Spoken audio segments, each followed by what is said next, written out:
Bandar Airport in Sri Lanka. We're in Colombo now, it's 2 a.m, we just landed and we're going to be making our way over to Bentota in a 1.5 hour long car ride. I'm really sleepy and I can't wait to get to the hotel. I'll check in with you guys after. See ya! We were so tired after the long flight and car drive that we fell asleep as soon as our heads hit the pillow. Morning. We're in Bentota at the Chami Villa. We arrived here at around 5 a.m. In the early morning. But it was really surprising to see that the people working here still made sure that we had everything we needed, even though it was like midnight for them, and made sure that we were all set before going off and tending to their own needs. So if you ever come to Bentota, Chami Villa should be high on your list of places to stay. Today we're going to be going on a river cruise. But first, time for some breakfast. We had some fresh fruit and a smoothie, as well as a full English breakfast. Now it's time for the river cruise. We enjoyed many amazing highlights on the cruise. I'm holding a baby crocodile.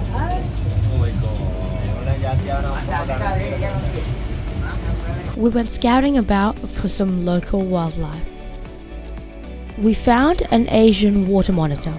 It was really cool, and our guide actually climbed up a tree to film this for us. After our hour-long river cruise, we made our way back to Bentota.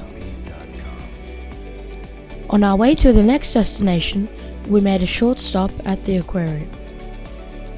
We are in Galle. Galle's a really beautiful place. There's a lot of remnants from Dutch settlement here. There's a Galle fort and there's lots of ruins which look really spectacular, and it's really vibrant around here. There's a lot of people, locals and tourists alike, especially on the beach a little bit further down. We can see a lot of people. The Galle fort was built by the Portuguese in 1588 and was fortified by the Dutch from 1649 onwards. As we walked around Galle, we saw many local markets with very affordable prices. The local diversity was really cool to see as well. Don't forget, the views were absolutely spectacular. From up on the fort, we could see far, far into the distance. We had a small snack at Cafe 82, just off the main road in Galle. For dinner, we ate at Villa. There was a huge variety of fresh fish to choose from. Okay. You do grill as well, right? Okay. All cleaning grill.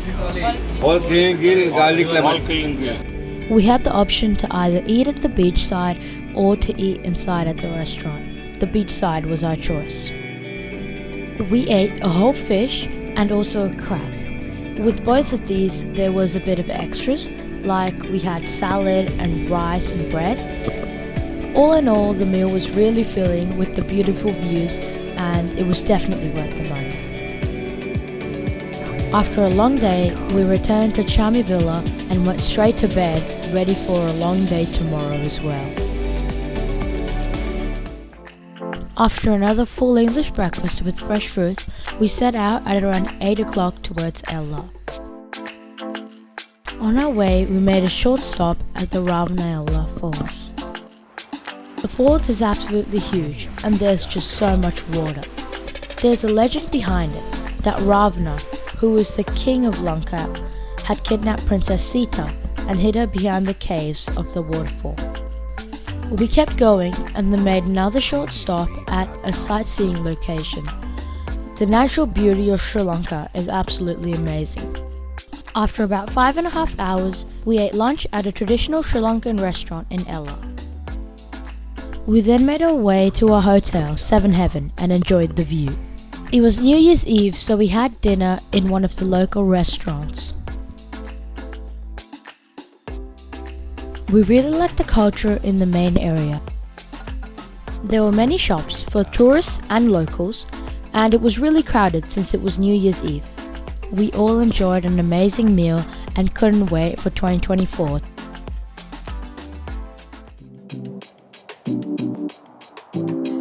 We had another English breakfast and were off from Ella to Nuwara Eliya. Again, it was a long car ride, but we made a few stops on the way. The first one was at Galle Botanical Garden. It's a really beautiful place, but unfortunately we got rained on. Hi, we're on our way to Nuwara Eliya and we've made a stop at the Galle Botanical Gardens. It's a really beautiful place and I would definitely recommend coming here. It's a little bit pricey, but it's definitely worth it. The place is really beautiful. It's a shame that it's raining now, but yeah, we've been enjoying it so far. See ya! It rained so heavily that we had to cut our tour short. Our shoes were soaking wet and so were we. We got back in our car and kept going towards Nuwara Eliya. The rain looked really cool from inside the car, but we were so cold and wet, we were only looking forward to a warm meal. Luckily, the restaurant wasn't too far away. We stopped at Indian Summers for lunch, which had traditional Indian food, but Indo-Chinese as well. We really enjoyed it, and we were only a few minutes away from our hotel. We were staying at the Queensland Hotel, and we really enjoyed it there. Since we were right on the top floor, the views were absolutely amazing. The service there is really good as well, so I would really recommend staying there. Later on, we made our way to the Strawberry Garden, which was really close by. For dinner, we went to a local restaurant, and to finish off the day, I played a game of pool with my dad. Couldn't wait for day 4.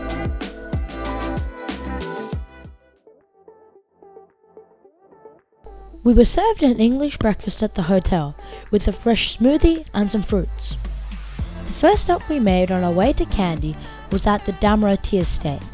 This tea estate is absolutely huge, and we were able to get a tour of the factory. Hi guys, we're on our way to Kandy from Nuwara Eliya and we've made a stop at the Nuwara Tea Estate. Behind me you can see the big sign, Nuwara Tea, and you can see all the leaves as well. All of that is just tea. Now we're going to make our way into the factory to see some prices and hopefully buy some tea. See ya! The day was a day off for the factory, so unfortunately we weren't able to see the factory in use. However, the guide gave us a really comprehensive tour. Here you're seeing the drying racks for all of the tea leaves. We had a really comprehensive tour of the factory with all of the machinery explained to us, as well as why certain methods are used. The capacity of this machine is 275 kilograms. For 20 minutes we give the drying process. Here we dry the tea leaves 100%. For the drying purpose we use only firewood, no gas or electricity is used. Because if we use gas or electricity, the natural taste, natural smell of the tea will be gone. We kept making our way through the factory, learning how the tea is picked, dried, fermented, and finally made into what we drink. We were then taken to the buying area, where we had the option to buy some tea. We also were able to try some tea. There was a wide variety of tea to choose from. Out of all of the factories we went to, this was probably the most affordable one. As we had taken a tour of the factory, the tea tasting was free of charge. Our next stop was the Bluefield Tea Gardens.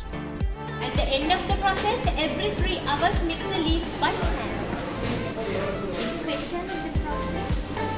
Shall we go to next? At this factory, we got to see the whole process firsthand. Here you can see the fermenting area for the leaves. At this machine, the finer grains of tea are being separated from the coarser ones. This is so good!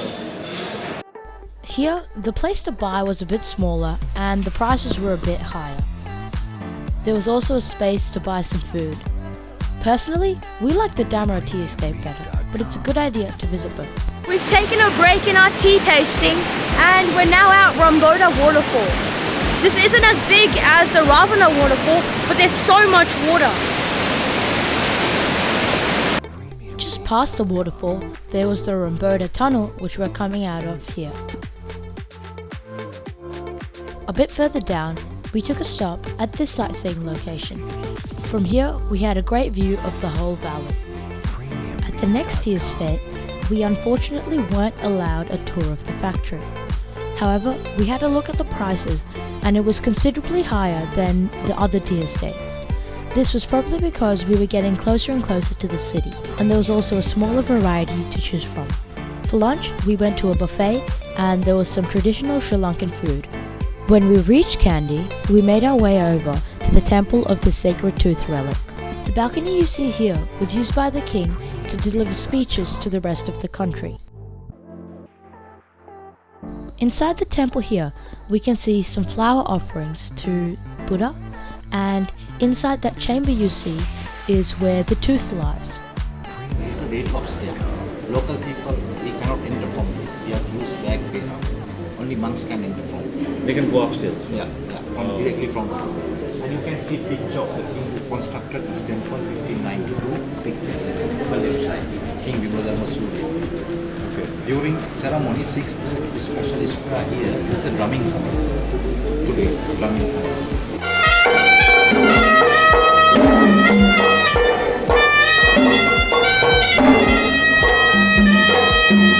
We really enjoyed a tour of the temple, but we were so tired we went straight to the hotel and to bed.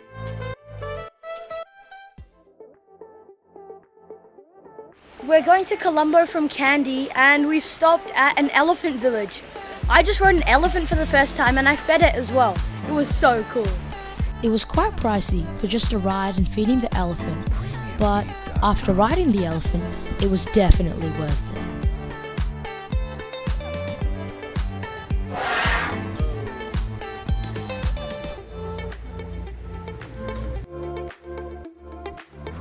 We drove on, making only one short stop for lunch, and we finally neared Colombo. While we waited for our flight, we went to a beach in Colombo and soaked up some last bits of Sri Lanka before we had to go. For dinner, we went to an Arabic restaurant. It was really good, and we had dessert as well for a very fair price. Alright, I just had my last meal in Sri Lanka at this Arabic restaurant. It was really nice food.